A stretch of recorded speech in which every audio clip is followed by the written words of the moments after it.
Alors, bonsoir tout le monde, chers amis. Notre rendez-vous hebdomadaire, toujours un grand plaisir pour moi de pouvoir me joindre comme ça avec beaucoup de monde qui sont aux quatre coins du monde, en particulier en Eretz Israël, pour dire donc quelques mots de Chizouk et surtout des mots de Halachot. Donc, nous sommes Parashat Pinchas, on vient de passer de la semaine de Yud Tammuz, de la délivrance, donc on s'est formaté dans ces concepts-là. Et si vous vous souvenez, je vous ai raconté la semaine dernière l'histoire, la fameuse histoire rapportée dans la Masechet Shabbat, de ce poète, de cet ouvrier qui travaillait chez un patron, qui se sont avérés finalement être de grands, grands hommes, puisque le poète, l'ouvrier, c'était Rabbi Akiva, et le patron, c'était Rabbi Eliezer ben Urkonos. Et puis, il se trouvait que, en deux, trois phrases, l'ouvrier demandait son dû après des années de travail, et son patron disait, je n'ai pas, je n'ai pas, je n'ai pas, pas d'argent, pas d'animaux, pas de terrain, etc., etc. Et finalement, il rentre, mais pas nefesh, le pauvre, très déçu, il rentre chez lui, il rejoint sa famille, sans rien, après des années de séparation. Et après la fête, après, après Sukkot, eh bien, son patron vient avec des animaux chargés de victuailles et lui dit, voilà, je suis venu te payer, même te donner beaucoup, beaucoup plus que ce qui t'est dû. Mais je voudrais te poser quelques questions. Quand je t'ai dit que je n'avais pas d'argent, qu'as-tu pensé? Quand je t'ai dit que je n'avais pas de terrain, qu'est-ce que tu as pensé? Etc., etc.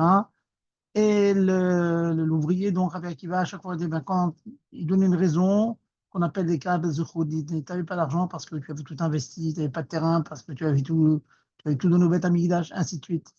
Et lui dire, Rabbi Eliezer ben Urkonos, Chenaya, oui, c'était ça. Tout ce que tu as supposé dans tes fantasmes, on va dire, eh bien, il se trouve que c'était l'exacte réalité. De là, on en prend un grand principe ô combien difficile à accomplir. Ô combien difficile à accomplir.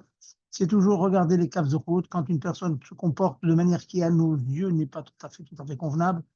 Il faut toujours, toujours se travailler pour trouver le côté positif de la chose. La chose négative n'est peut-être pas si négative, mais ce sont les circonstances qui l'ont poussé à faire cela. N'oublions pas que ces histoires qui sont ramenées dans le Gemara, ça part de Rabbi Akiva, de très, très grands hommes, ne sont pas de leur niveau, mais si le chasse, si la Gemara nous apporte ces histoires, c'est parce qu'on peut en tirer quelque chose et qui doit rester un rochem, un impact sur nous, une trace sur nous, même qu'il nous semble que nous sommes très loin de cela. Mais finalement, comme le Rabbi nous a maintes fois répété, nous avons un nitout, un tout petit éclat d'une effèche de Machat, de la Neshama de Mashiach en nous, et donc elle peut nous aider dans de nombreux cas. Eh bien, ce point, ce Yesod, on va encore le voir dans la parasha de Pinchas. Dès que dans la parasha de Pinchas, la, dans le premier psukim, l'Agma nous dit Pinchas ben El Hazar ben Aaron HaKohen. On connaissait déjà tout le Yichus, tout le père et le grand-père, on les connaissait déjà. Pourquoi la Torah répète-t-elle alors qu'elle est tellement avare de ces mots, la Torah? Eh bien, pourquoi? Pour nous dire que, faites cette phrase, Pinchas, c'était le fils de El-Hazar, qui était lui-même le fils de Aaron, et qui, Cohen, tout ça, c'est mis en facteur, tout ça, c'est chapeauté par le mot Cohen. Cohen qui veut dire Ohev Shalom, Brodev Shalom, une personne qui aime la paix, qui poursuit la paix. Il n'aime pas seulement dans la théorie, il aime dans la pratique, il applique. Pourquoi tout cela? Parce que bien sûr, avec l'acte terrible qu'il a accompli, à savoir transpercer comme ça Kosh Batsour et puis avec un chef des tribus, Zimri Ben Salou, qui était un chef de tribu d'Israël, c'était un très grand homme, et qui s'est permis, Befaressia comme ça, de faire un Chibou Hashem terrible, il les a tués comme ça sur place. Et bien sûr, avoir cette force-là, c'est en principe l'expression, l'image d'une Mida Ra'a, hein. On dit des fois il faut de bourreau, mais il faut avoir certaines midotes pour être bourreau. Et donc tout le monde jasait à son sujet. Ah oui, c'est ça le fils, le petit-fils de Aaron, soi-disant Cohen. Il a cette force de transpercer comme ça un prince d'Israël avec une princesse des ennemis, des nations qui nous entourent. Donc en fait, il n'est que l'héritier des midotes de son grand-père, qui est Yitro. Yitro, c'est un, quelqu'un qui a été de nombreuses années un Oved Avodah Zarah, un non-juif, donc qui avait des midot hautes, qui engraissait ces animaux comme ça se fait encore malheureusement, on engraisse des animaux sans rachmanout, sans pitié, on les engraisse rien que pour les tuer, avec plus de gras et profiter davantage. Donc c'est vraiment l'expression d'une vraie cruauté que d'engraisser quelque chose pour ensuite le tuer et en profiter. Voilà ce que le monde disait. Eh bien, le monde, ce monde qui jasait à son sujet, eh bien, n'avait pas devant eux les histoires que je vous ai racontées la semaine dernière sur Rabbi Akiva et Rabbi Eliezer ben Upanos, et encore d'autres histoires que j'aurais deux autres qui sont ramenées dans la Gemara, montre à quel point nos Chachamim avaient toujours cette tendance, ce réflexe, je vais dire, de toujours regarder le côté positif quand on voit quelque chose de négatif dans le monde. Et encore, je suis toujours constant de répéter ces mêmes mots parce que je sens à quel point c'est difficile. Quand une personne nous fait quelque chose qui est très négatif, on sent que c'est un manque de rahmanout, un manque de midot, un manque de finesse, un manque de raffinement. Eh bien, on a toujours ce fait de, ah bon, c'est une personne qui est de maigre extraction. Comme ça, on pourrait penser, on pourrait sentir. Et bien, si on sent ça, et bon, de l'autre à tout, après d'un frère, nous dit le Tanya, ça veut dire, il nous rapporte le plat, ça veut dire qu'il ne faut pas se désespérer de ça, il ne faut pas faire youch. Pourquoi? Parce que si la Torah nous dit ne cours pas après tes pensées, ça veut dire que tout un chacun a des pensées négatives, des réflexes négatifs. Et la Torah nous dit le vélo tatouant. N'allez pas courir derrière cette tendance naturelle que vous pourriez avoir. C'est vraiment un concept très fort de dire que quand on dit qu'il faut voir les routes, c'est parce qu'on sait, on va voir toujours le côté positif, on sait qu'instinctivement, on n'a pas ce réflexe de voir toujours les routes. On n'a pas ce réflexe, c'est pas vrai. Quand quelqu'un fait du mal, quand quelqu'un nous fait un sale coup, on dit voilà, c'est un bandit, c'est un voyou, etc., etc. Et donc, avoir le réflexe de ne pas aller après son cœur, ne pas aller avec sa réaction primaire de dire que c'est un voyou, c'est un travail. De l'autre à tout après de ma frère. Eh bien, c'est ce qu'on voit ici. Encore une fois, on voit le rabbi développe longuement dans la Sira, c'est que ben, tout le monde qui a jasé, hein, qui a parlé sur Pinchas, ben, a oublié de chercher le Kapsrout, parce que finalement, la Torah répond à ces gens-là. Sache que vous le traitez de Harzari, de cruel. Sachez que c'est le fils de El-Hazar.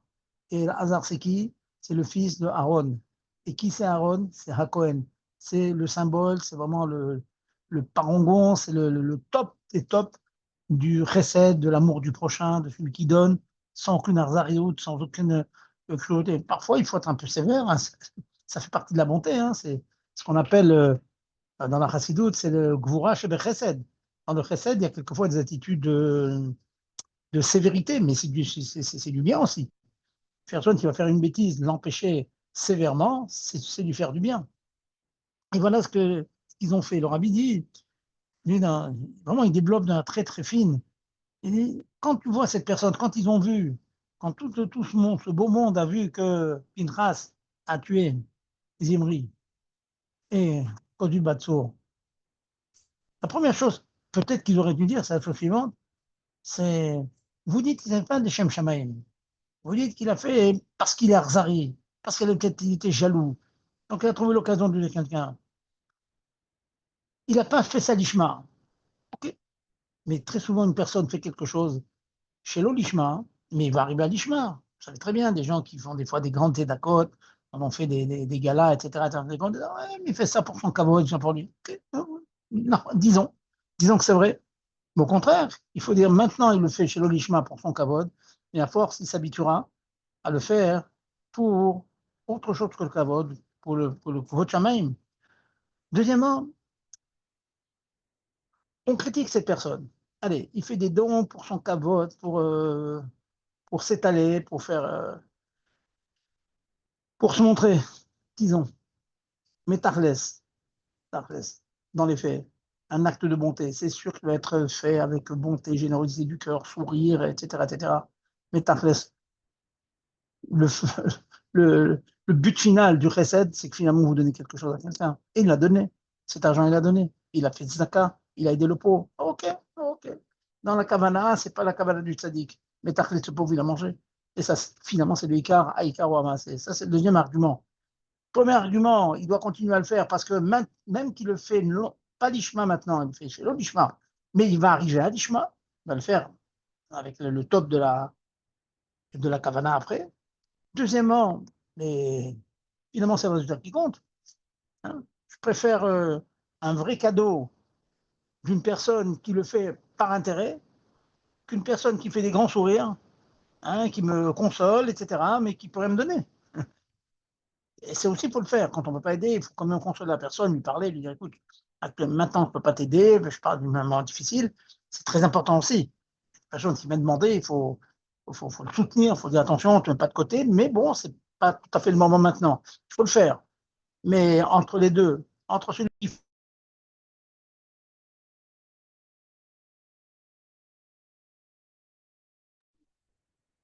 On vous entend pas, Ravzarvib. Voilà. C'est C'est bon, bon, là, vous là. m'entendez? On vous Voilà. entend, vous entend. Oui, oui, il y a un petit carré qui est apparu, le son a disparu. Je ne sais pas comment, c'est venu tout seul. Ok, Je ne sais pas, lui me le dire. pas de problème. Ouais, ouais, voilà. En tout cas, voilà. Et donc, la deuxième chose, c'est que finalement, le Tachlet, on préfère celui qui me donne, même s'il avait des cavanotes. Et puis. Et le troisième argument pour lequel, qui peut nous aider à trouver les cavanotes. Encore une fois, il faut toujours encore des arguments, il faut se travailler là-dessus. Il faut mijoter ces choses pour s'améliorer, pour devenir un homme davantage bon, davantage raffiné. Il faut toujours répéter, on sait d'où on vient, on sait qu'on n'est pas raffiné. Ben, on essaie de se raffiner. Le troisième argument, dit le rabbi, il dit la chose suivante, il dit finalement, tu es en train de dire que Pinchas, il fait ça par intérêt, par cruauté, etc. Qu'est-ce que tu en sais finalement? Même si apparemment ça a l'air d'être ça, maintenant il a l'air de gonfler, comment dire, rouler des mécaniques quand il te fait des gros dons. Et qui te dit qu'il ne le fait pas en fait les Shem Shamaï, mais il roule des mécaniques pour d'autres raisons, pour encourager d'autres à le faire, etc. etc. Qu'est-ce que l'on sait nous? C'est ça que je retrouve qui est derrière les Vadam. La Shami, c'est tout. Donc ça a eu trois arguments. Trois arguments. Il ne fait pas l'Ishma, il va devenir l'Ishma. Deuxième argument, Tarlet, il fait quelque chose, je regarde le résultat, il le fait, même s'il n'a pas les bonnes cavanotes. Troisièmement, qui nous dit que ces cavanotes ne sont pas bonnes? Qui nous dit? Et ça qu'on apprend de ce petit passe-fou. Pinchas, Ben Elazar, Ben Aaron HaKohen. Voilà, ça c'est la vérité. Comme l'histoire de la semaine dernière. Hein, il y avait tout pour penser que le patron, il a roulé son employé. L'employé, à chaque fois, il a trouvé un cap de route, il a trouvé une raison positive pour laquelle il n'a pas pu honorer sa dette et payer tout ce qu'il avait investi pendant des années. Eh bien, il s'est avéré que c'était pareil. Et Eliezer Ben Urkonos, il a dit oui. C'est comme la phrase que je viens de vous dire. C'est Pinchas, c'est le fils de Lazare, qui est le fils de Aaron, qui est lui-même un Cohen. Ça veut dire que tous les arguments en ma faveur que tu as trouvés, ils sont vrais. Ils sont tout à fait vrais. Et la preuve, c'est voilà, je t'apporte tout ce que je dois, bien sûr. Et comme je n'ai pas pu te payer à temps, je t'apporte beaucoup de cadeaux, beaucoup de cadeaux en plus. Bon, je vous ai soulevé le problème du ribit. Pourquoi il n'y a pas ribit dans cela? Bon, c'est une autre question de halakha qu'on ne va pas traiter ce soir. Voilà donc le point sur lequel je voulais revenir encore ce soir. Et, et je reviens beaucoup sur ces thèmes ces derniers temps parce que le Matzah en Israël, il fait qu'on doit augmenter la vente entre nous. On sait qu'il y a encore des gens qui s'entêtent et qui ne veulent pas voir la vérité, qui ne veulent pas voir qu'est-ce que c'est la force du clan d'Israël. La force de Israël, elle vient par l'amour de la Torah, l'amour d'Hachem, l'amour de la Torah, l'amour d'Eretz Israël, mais Eretz Israël à travers la Torah. Hein, une terre de souveraineté juive. Ok, Vadaï, c'est aussi ça. Mais c'est d'abord la terre que Dieu a donnée aux Juifs. Atkan de tout l'autre, ne serait pas plus. C'est tout. Un cadeau d'Hachem, et c'est pour ça que c'est à nous, il faut en être convaincu. Et il faut convaincre les autres de ça. C'est pas Stam. On voit des soldats qui ont des généraux maintenant, mais malheureusement, qui sont euh, la première fournée des créateurs de Médinat Israël, qui malheureusement, on demande si vraiment ils ont un vrai amour d'Eretz Israël tel que il est conçu par les Juifs. Et donc, je vais voir les casse-routes. Au fond de leur neshama, oui, ils défendent, ils donnent leur vie pour ça. Mais il faut savoir, c'est une terre qui est à nous. Il ne faut pas être prêt, comme on a le fait il y a une vingtaine, 20 ans après, à les donner, à partager. C'est Kushaya. Dieu a décidé de nous la rendre. On n'a pas pris les armes pour la récupérer. Maintenant, elle est chez nous. Le rabbi nous a dit, répétez, elle est à nous. Un la chaîne de rendre. On rien de tout. À nous, on s'installe, c'est à nous. Et le dire bien haut, bien fort à l'ONU, partout, à tous les présidents. Et même si on a le monde contre nous, la vérité, elle transgressera. 2000 ans, on dit, on a donné pendant 2000 ans, maintenant, Donc nous, on a cette conviction toujours avec gentillesse et conviction. Hein, je dis bien toujours avoir des arguments, étudier l'histoire juive, étudier la Torah, étudier la Gemara, le Chumash, tout. Et comme ça, on a des vraies réponses. Et quand on a les vraies réponses, l'interlocuteur, eh bien, il va les répondre. Il y aura toujours des tordus qui diront non systématiquement. On en a en France, hein, vous le savez très bien. Mais ça ne change rien pour nous.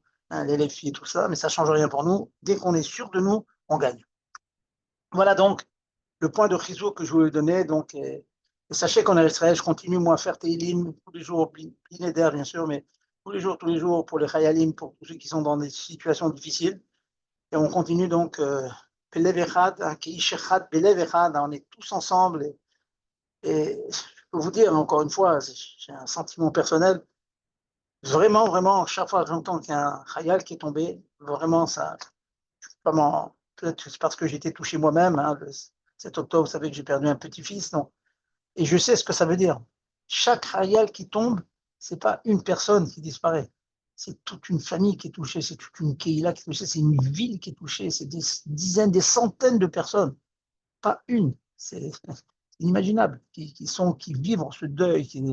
Donc je sais ce que c'est, donc on continue à prier, on souhaite que par la paix, par l'amour du prochain, hein, le contraire de la sinatrinam, ben le troisième temps va se conclure, comme vous savez, a été détruit le deuxième à cause de sinatrinam, à cause de la haine gratuite. Eh bien l'amour gratuit, ça veut dire même qu'il ne mérite pas mon amour, eh bien, je lui donnerai quand même, parce que c'est un juif, mais parce qu'il faut l'aider, et c'est comme ça que finalement, hein, il se soumettra au joug de la Torah.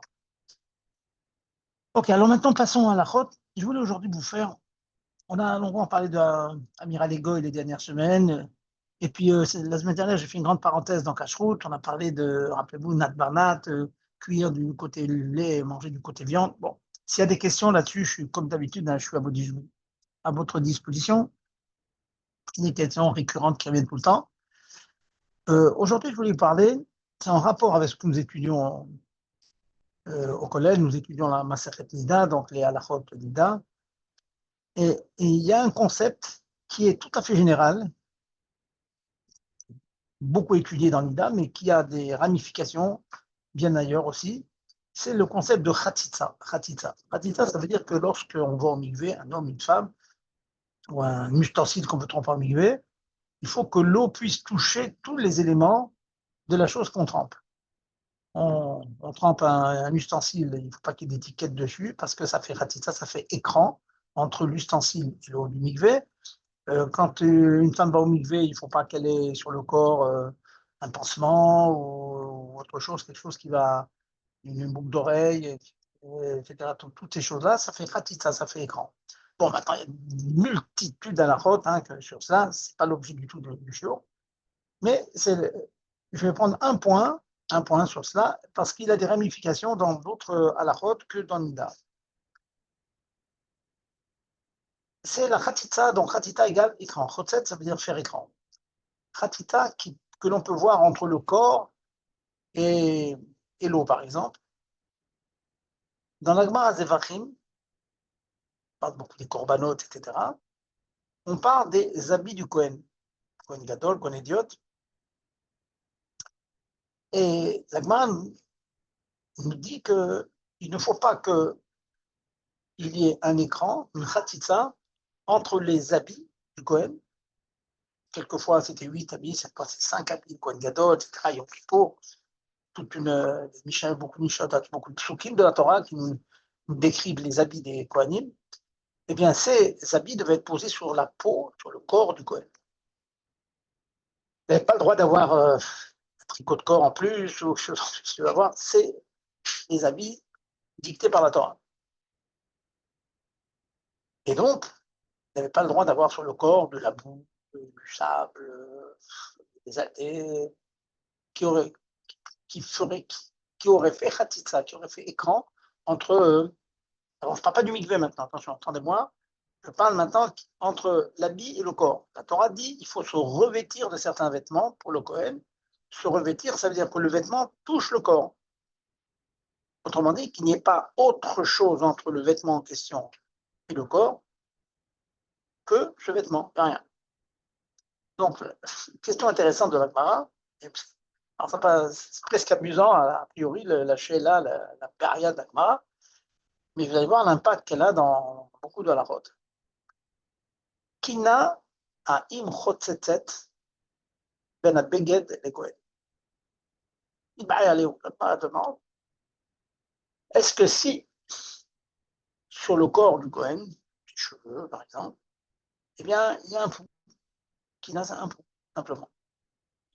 Est-ce qu'il est chotzet, est-ce qu'il fait écran entre le vêtement qu'il porte et son corps? Il y a le corps et le vêtement, entre les deux, il y a un pou qui est posé sur le corps. Moi, pour cette question, est-ce que, c'est une grande touga, hein, c'est pas du tout facile, est-ce que c'est chotet? Est-ce que ça invalide la avoda? Je trouve que ça va.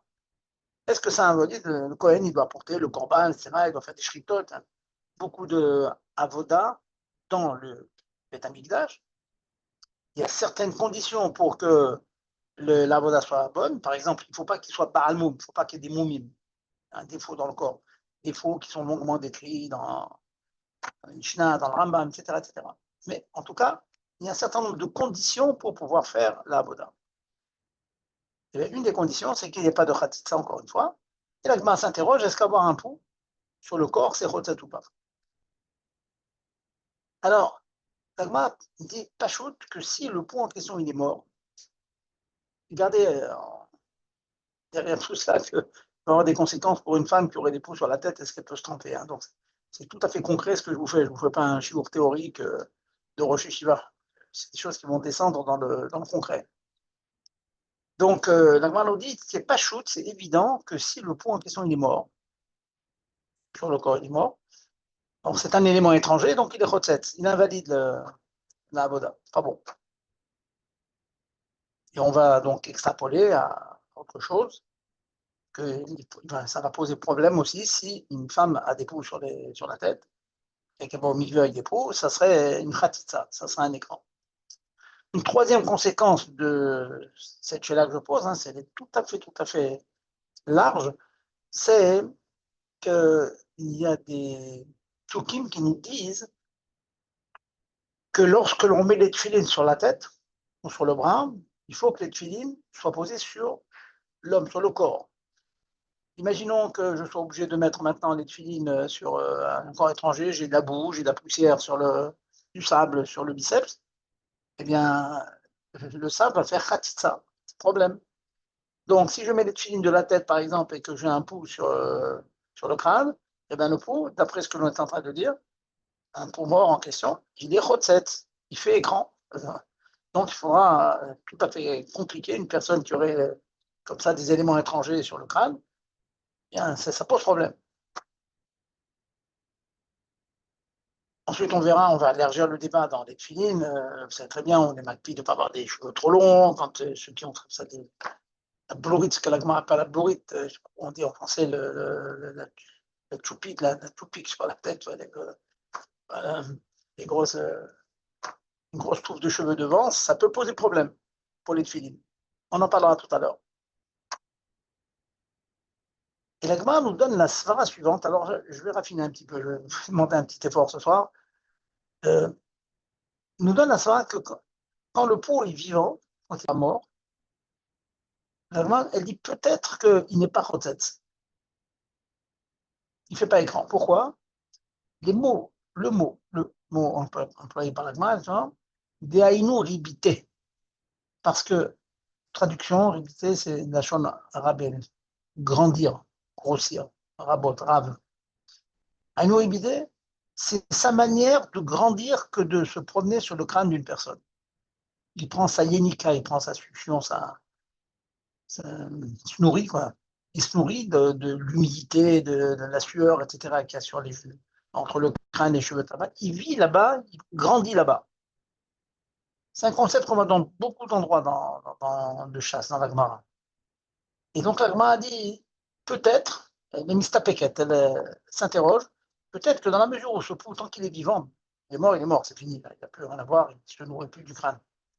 Mais quand il est vivant, il finit avec toute cette chaleur qu'il y a sur le crâne, etc. Et donc, il fait partie intégrante de la personne. Rachi ajoute, Nerchav qui est gouffo. C'est considéré comme le gouffre, comme le corps même de la personne qui a le pouls sur la tête. Intéressant comme concept. Et donc, la Gemara s'interroge, peut-être qu'un pouls vivant ne fait pas écran entre l'habit du Cohen et le corps du Cohen. Finalement, après pas mal de discussions, elle essaie oui, non, non, oui, comme d'habitude, hein, vous savez, là, on coupe les cheveux en quatre. Finalement, la conclusion, c'est malheureusement, c'est ce que l'on appelle Peraya Delo Ifsheta. Finalement, c'est une chéla, c'est un problème posé et non résolu. Non résolu, pas résolu. C'est-à-dire peut-être que le pouls vivant, il n'est pas recette, il ne dérange pas, il fait partie du corps, donc il ne fait pas écran. Et peut-être que oui, il fait écran. C'est pas la Gemara finalement. Est-ce que cette svara, cette logique de dire qu'un élément qui pousse, qui prend sa yénika, qui prend sa nourriture, son développement, hein, du corps lui-même, c'est un élément du corps lui-même. Est-ce que c'est vrai, pas vrai? La Gemara, elle finit l'oyodé, on ne sait pas. Voilà, ça je finis dans cette Gemara. Deuxième étape maintenant, on va tâcher d'appliquer ce que l'on vient de dire chez une Isha, une femme qui malheureusement elle a des poux sur la tête tout simplement parce qu'avec tous ses efforts, les enfants ils vont à l'école, hein, vous savez, tout le monde a passé par cela. Et quelquefois on fait tous les efforts, on passe des heures et des heures à épouiller nos enfants, et puis bon, bah, il y a toujours une camarade qui vient avec des poux et donc il réinfeste toute la classe. Bon, c'est un scénario que tout le monde a connu. Donc elle demande est-ce que c'est chotet ou pas. Shulchan Aruch, Shimon Kuf Tzadikret, Salaha Memzain, 47. Il y a la chose suivante. Un pou vivant sur la tête, il est chotet. Donc il arrive un petit peu, comme j'ai dit dans la Gemara, que finalement on n'a pas résolu le problème. Donc si on n'a pas résolu le problème, donc on va considérer que il est oui chotet. Mais Imenu Yachol et Asiro, poursuit le Shulchan Aruch, s'il ne peut pas l'enlever, ça, elle a fait tous les efforts, elle a tout fait, elle a mis des produits, etc., anti-poux, le peigne fin, tout et tout. Peut-être qu'il en reste. Alors nous dit le Shulchan Aruch, si elle a fait tout ce qu'il faut, hein, elle n'a eu chotet. Alors, ça veut dire la chose suivante. Comment se fait-il que quand elle a fait tous les efforts, tout à coup, finalement, elle m'a peut-être. Et si après le mikvé, sur son oreiller, elle trouve un trou, bon, finalement, elle l'avait au moment du mikvé, donc ça fait écran. Alors, il y a un grand possèque, je m'excuse, je rentre un peu dans la finesse de la soubia, mais bon, il faut bien comprendre. Le Biur-Hagra dans le Shulchan Aruch, il nous dit comment se fait-il que lorsqu'on a fait tous les efforts pour enlever les poux, alors c'est plus chotet, donc une femme qui aurait fait vraiment tous les efforts, même s'il en reste, bon, c'est pas trop grave. Parce qu'il y a deux raisons. Première raison, c'est que finalement, le pou a une morbidité, comme j'ai expliqué tout à l'heure, il pousse sur la tête. Et donc, c'est une partie de la personne. Et il ajoute une deuxième svara, une deuxième logique. Il dit, et aussi, c'est que comme elle a fait tous les efforts pour tout enlever, ben, ce qui reste finalement, on n'est plus makpid. Or, vous savez que dans le concept de Khatitsa, écran, si on a quelque chose sur soi, qu'on n'est pas makpid, c'est-à-dire l'eau, il repart la nous, ça ne nous dérange pas. Là, on, a, on a tout fait, j'ai qu'elle a un cheveu sur elle, bon, un cheveu, je peux dire avec un cheveu, pas grave. C'est le concept de Eno makpid, ça c'est un concept qui vient très très très souvent. Eh bien, puisqu'il y a l'union de ces deux svarot-là, et à une horribilité, qu'elle pousse comme ça naturellement le pouls, en plus qu'elle a fait tous les efforts pour l'enlever, donc, grâce à l'union de ces deux svarot, on dit que la femme peut se tremper avec, malgré le fait qu'il peut-être en rester. Si tout le monde a compris le point que je viens de dire, il sort un afkamina, une conséquence importante. S'il me faut les deux svarot, il me faut l'unification des deux logiques pour permettre, les deux logiques sont respectées si le pot en question est vivant. Parce que s'il est vivant, alors j'ai la première svara de Haïmouribité, il pousse comme ça sur la tête, donc il n'est pas recette. Et deuxièmement, j'ai fait tous les efforts pour t'enlever, donc je ne suis plus McPid. Mais un pou mort, il est recette. Donc la conclusion, quand même très ramois. Parce que vous vous rendez compte, ça veut dire une femme qui aurait passé le pied de faim, qui aurait fait tous les efforts possibles, mais qu'après le mikvé, elle se gratte la tête, elle tombe encore un pou mort, eh bien, j'ai pas suffisamment d'arguments pour lui permettre. Finalement, elle avait un écran. Ah, elle a fait tous les efforts, elle est plus Macpida, elle s'en fiche maintenant, puisqu'elle a fait tous les efforts. Oui, mais il est mort, il est mort. Je n'ai pas la première svara, la première logique de dire qu'elle pousse comme ça, qu'elle pousse sur la tête et donc elle fait partie du corps.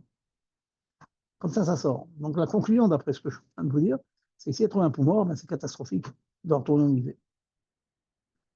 Pour finir rapidement ce point, hein, je ne voulais pas allonger, je voulais essentiellement montrer qu'une petite idée qui est évoquée dans le Cohen, elle a un impact, vous allez voir, pour les femmes qui vont au mikvé et puis pour les tefilines aussi. Bon, je vous rassure quand même, de très nombreux poskim expliquent ce din-là, que je répète dans le Shulchan Aruch. Il dit que im enna yochola leasira, si elle ne peut pas enlever le pouls, il ne rentre pas, si le pouls est mort, vivant, il ne rentre pas dans ce détail. Si elle a fait tous les efforts, donc finalement elle fait tous les efforts, donc ce qui reste, l'eau là, ça ne la dérange plus. Ça devient une partie d'elle-même. Bon, ben, je ne peux rien, je fais le maximum. Vous avez le même problème pour les lentes aussi. Les lentes, les œufs de pou, de quina. Quina, c'est le pou. C'est pareil, donc pas pas de femme. Bon, des fois, on va au maximum, mais on ne peut jamais avoir la certitude à 100% qu'il n'en reste pas. Bien, d'après tous ces nombreux poskim, pour n'en citer qu'un peu, hein, le Aruch HaShulchan, par exemple, il dit si la femme a fait tous les efforts possibles, bien nettoyer tout, produit tout, s'il en reste, bon, bah, ayant fait le maximum, ce qui reste, ça, elle-même, elle accepte ça sur elle comme un élément qui n'est plus un élément étranger. C'est elle-même. Bah, je peux rien, j'ai fait le maximum, je vais vivre comme ça. Et donc, ces petits restants, bah, c'est moi-même. Si c'est moi-même, donc c'est plus un écran. Donc, que les dames sortent rassurées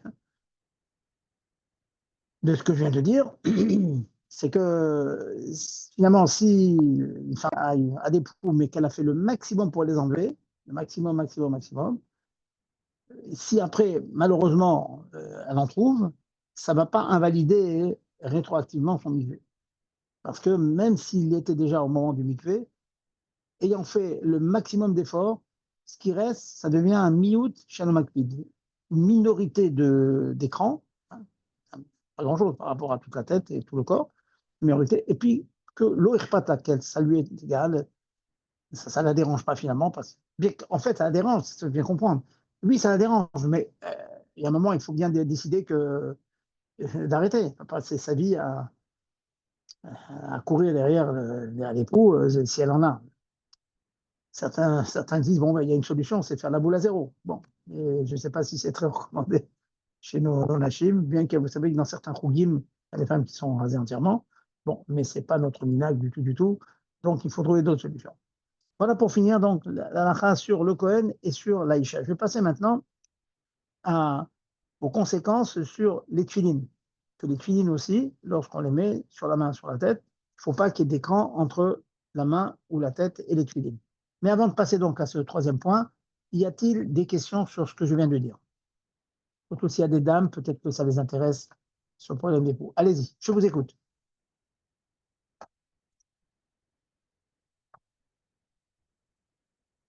Allô? Pas de questions? Daniel? A priori, non. Waouh, ils sont en vacances. Il y a beaucoup de gens qui sont connectés là? Oui, il y a quelques personnes, mais c'est vrai Ouais, qu'il y en a qui sont en vacances. il y a des vacances maintenant, oui. Alors, bon, s'il n'y a pas de questions, je passe au feeling. Voilà. Alors, je suis en train de dire, je viens de lire, voilà, un papier que j'ai devant moi. Les mains, c'est pour finir avec l'époux sur le Achar Niku Yesodi Alede Chomarim Amemitim et Takinim. Après un nettoyage profond avec les produits qui permettent d'extinction donc des poux, Nershav Ena Makpedet, c'est considéré qu'elle est plus Makpida sur ce qui reste, et donc ce n'est pas Chotzet, elle peut aller au mikvé. Donc je vais passer maintenant, enfin, c'est donc la dernière étape de notre promenade avec la Khatsitsa des poux. Le Shulchan Aruch, Orach Chaim, Shulchan Aruch, pour l'Admor Zaken, par exemple, le Siman Chav Zayin, 27, nous apporte une halakha toute simple. Il dit Aya davar chotzet ben atfilim le besaro, lo ye davar chotzet ben filim besaro. Pourquoi? Parce que c'est marqué Al yadecha, tu le mettras sur ta main. De là, on comprend sur ta main, pas sur ta main recouverte avec autre chose. Il y a eu le totafot ben enecha, c'est entre tes yeux, mais pas entre tes yeux, mais sur, je ne sais pas, un chapeau ou un foulard, etc. Entre tes yeux, sur la peau. Al yadecha, sur la peau. Donc, du pasouk, nous apprenons que lorsqu'on met des tefilines, eh bien, il faut faire attention qu'il n'y ait rien au-dessous. Alors, ce qui m'a amené à ces halakhot, c'est précisément le cas qui est appelé dans le Shulchan Aruch. Si une personne a des poux sur la tête, il doit absolument avoir la vigilance, être très très vigilant, que ça ne recouvre pas, que le tefilin n'est pas posé sur une partie de la tête où il y a des poux. Parce que le pou va faire khatitsa. C'est pas simple, mais bon, en tout cas, il faut être au courant du problème. Maintenant, je parle de ça, ça peut être des croûtes, ça peut être un petit bobo, ça peut être une rétia, un pansement, un sparadrap, etc. Ben, le sparadrap fera khatitsa entre les tuyaux et la tête. Dans des cas alors, difficiles, ça peut arriver qu'une personne, bon, est tombée, s'est fait mal, donc il a un pansement sur la tête. Ben, il arrive parfois que on n'a pas le choix, on ne peut pas enlever le pansement. C'est ce pansement qui est en train de guérir, de nous guérir, donc on ne peut pas l'enlever. Est-ce qu'il y a une possibilité quand même de mettre les tuilines avec une khatitsa? Alors pour cela, on est obligé donc de remonter à la source de Salahot. Et l'alakha que je vous ai dit que une khatitsa, ça invalide donc, la halakha tuilin, c'est le roche. Roche. Et le Bet Yosef, donc Shulchan Aruch, est posé comme le roche. Cependant, on a un des grands rishonim aussi, de la même période, Moyen Âge, 1200, 1250, c'est le Rashba. Le Rashba, lui, il a une autre interprétation des mots que j'ai amenés tout à l'heure, Aliadecha sur ta main, ou Ben Enecha entre tes yeux. Sur ta main, il dit, ça veut dire que ça va être pour toi, tu ne dois pas le mettre d'une manière que c'est visible de l'extérieur. Par contre, Ben Enecha, ça doit être de manière entre tes yeux que quelqu'un qui te regarde, il revoit. Ça met la crainte. Donc, il fait tout à fait notre chat, notre explication, tout à fait notre explication à ce passo. Tu le mettras sur ta main, tu le mettras entre tes yeux. Et lui, il permet, donc le Rashba, de, le cas échéant, quand tu n'as pas le choix, de mettre tes tuilines sur une khatitsa. Donc une personne qui aurait un bandage, il permet de mettre donc les tuilines sur le bandage. Et même, allons plus loin, imaginons qu'il ait un plâtre. On peut concevoir, dans la mesure du possible, il faut que techniquement ce soit possible, eh bien de mettre les tuilines sur le plâtre. Alors l'halakha, comment est l'halakha? L'halakha, elle est comme ça. Donc j'ai dit qu'on ne peut pas mettre sur un bandage sur un plâtre. Au cas où on est obligé, on s'appuie sur le rashba et on met les tuilines de la main, par exemple, je prends dans le cas, il y a un plâtre sur la main, il le met sur la main, mais dans la mesure où, d'après le roche, il n'a pas le droit, il les mettra sans bracha. Mais au moment où il mettra les tuilines de la tête, en supposant que dans la tête, il n'y a pas de bandage, il va faire sur les tuilines de la tête la mitzvah de al-mitzvat tfilin, pas les dernières tfilin, et en disant al-mitzvat tfilin, qu'il acquitte des tfilines de la tête, il va inclure les tfilines de la main qu'il met. Alors, normalement, d'après le roche, on ne fait pas la bracha, puisqu'il y a un bandage sur la main. Mais dans la mesure où maintenant je fais la bracha sur celui de la tête, ce n'est pas une bracha levatala d'inclure celui de la main. Donc finalement, on gagne pratiquement tout. On a fait une bracha qui inclut les deux. On a mis celui de la tête sans bandage, sans khatitsa, c'est bon. Et celui de la main, on a mis avec un bandage. D'après le Rosh, ça marche pas, mais d'après le Rashba, ça marche. Donc, retenez cette halakha. Kitour, hein, c'est très simple. Toute personne qui, et ô combien de fois nos enfants ont fait des petits accidents, des petits bobos, des trucs sur la tête, sur la main, etc., il faut d'abord s'arranger au maximum de leur mettre les filines là où il faut. Je connais des cas personnellement de personnes qui avaient un grand plâtre sur la main, sur le bras, et puis finalement, ils avaient fait un énorme plâtre donc une grosse partie ne servait à rien. Donc on avait, avec des ciseaux solides, on avait réussi à couper la partie du plâtre qui était juste sur le biceps. On a mis les filines sur le biceps. Après, on a mis les retsouot en cuir, les lanières en cuir, on les a mis sur le plâtre. Ça c'est le mieux. Parce que l'essentiel, c'est finalement de mettre sur le biceps, sur la kiborette. Ça, c'est l'essentiel.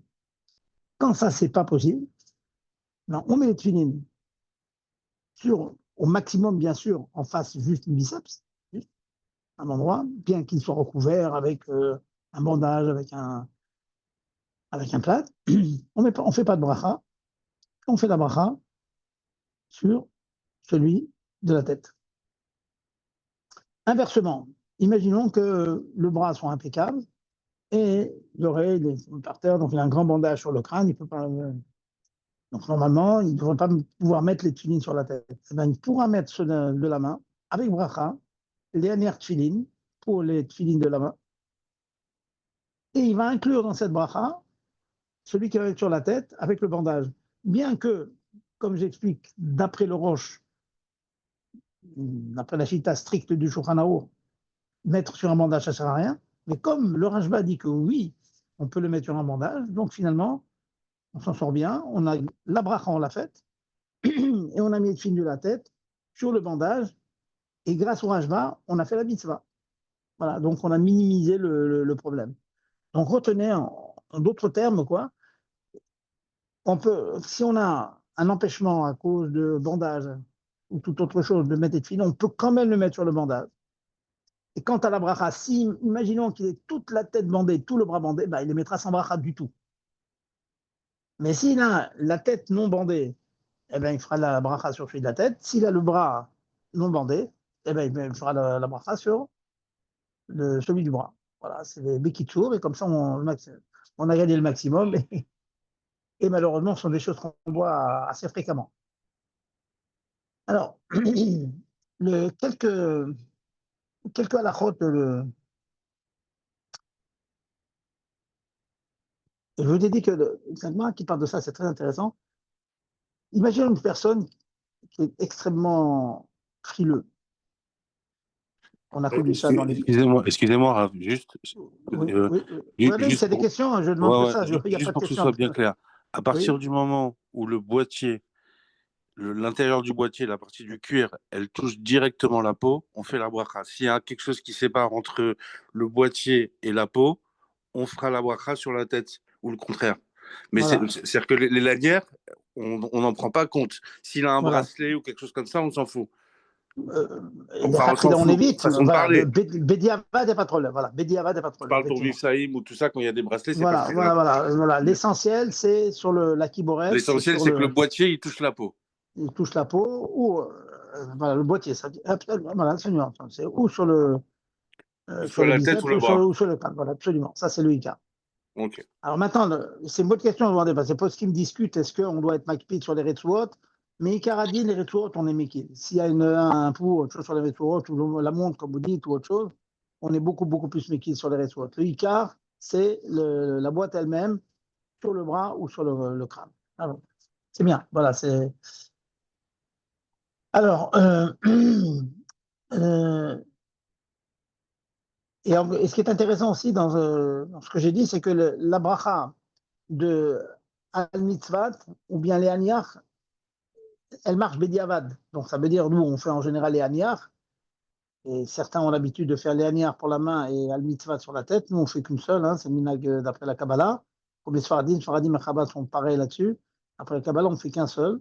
Mais la deuxième bracha, elle existe aussi.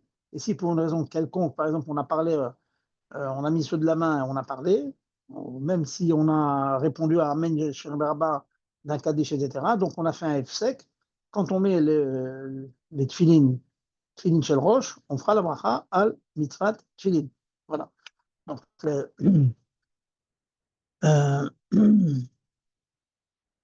Est-ce que, les cheveux. est-ce qu'un Oui. signe, juste une, excusez-moi de vous, est-ce qu'il y a un signe de la tête, si on est entre le bras, on a mis le bras, et Non, un signe, quelqu'un, c'est rien. on doit Non, un faire un signe, c'est signe rien. pour répondre, est-ce que c'est comme Pas de ça? problème. C'est comme la Non, parole? Non, on ne fait non, pas. non, D'accord. pas du tout. Non, non, non. Un signe, c'est pas comme la parole. D'accord. C'est pas F7. Non, c'est pas un F7. C'est Ok. ce qu'on fait en général. Pour pas être obligé de refaire la bracha, on fait un signe et on parle pas. C'est ce qu'on fait en général. Je crois qu'on rapporte aussi quelqu'un qui est Metsunan. Metsunan, ça vient de personne. Imagine, on a des pieds très froids. Lui, il ne peut pas se découvrir la tête. Il peut pas se découvrir la tête.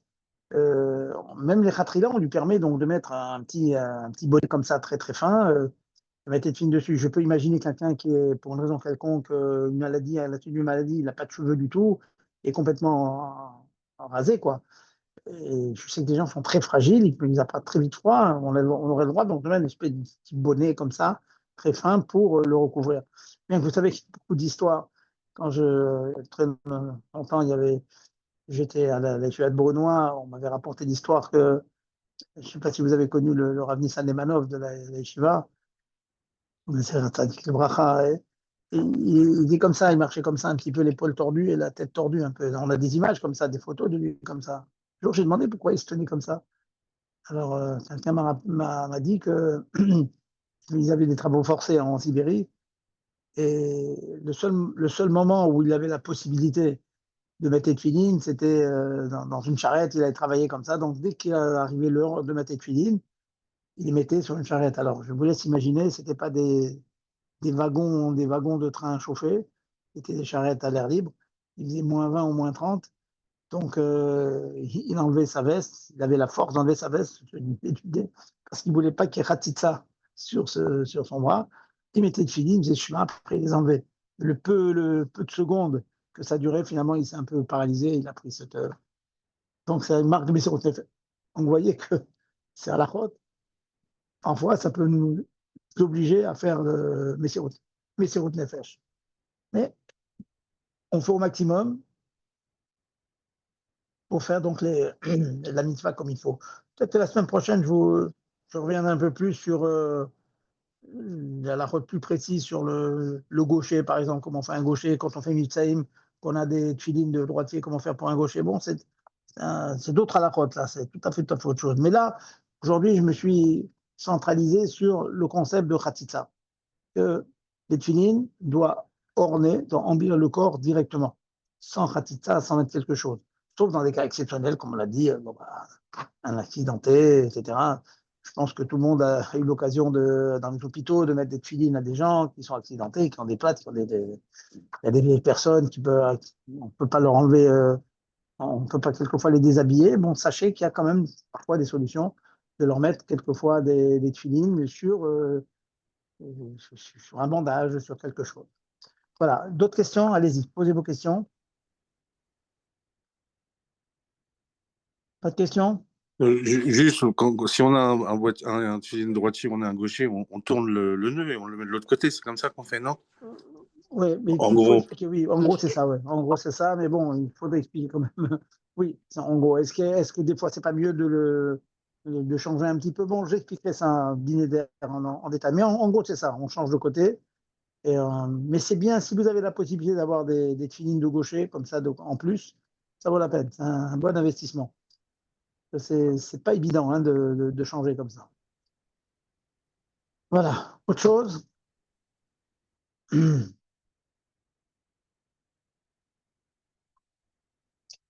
Pas d'autres questions? Donc, sur Khatitsa, donc on a brassé beaucoup de choses ce soir. Je suis allé un peu vite. Hein, mais surtout, je voulais revenir sur ce concept de Khatitsa. Vous savez que c'est vrai pour les hommes aussi. Hein, quand on va au mikvé, il faut tâcher de faire en sorte de rien avoir qui fasse écran entre l'eau et notre corps.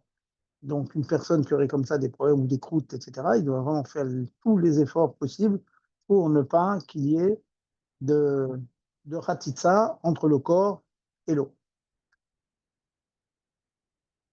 Autre question? Je, pour finir, bon, pour conclure, tout à l'heure, Gérard m'a posé une question. Je vais en faire profiter tout le monde.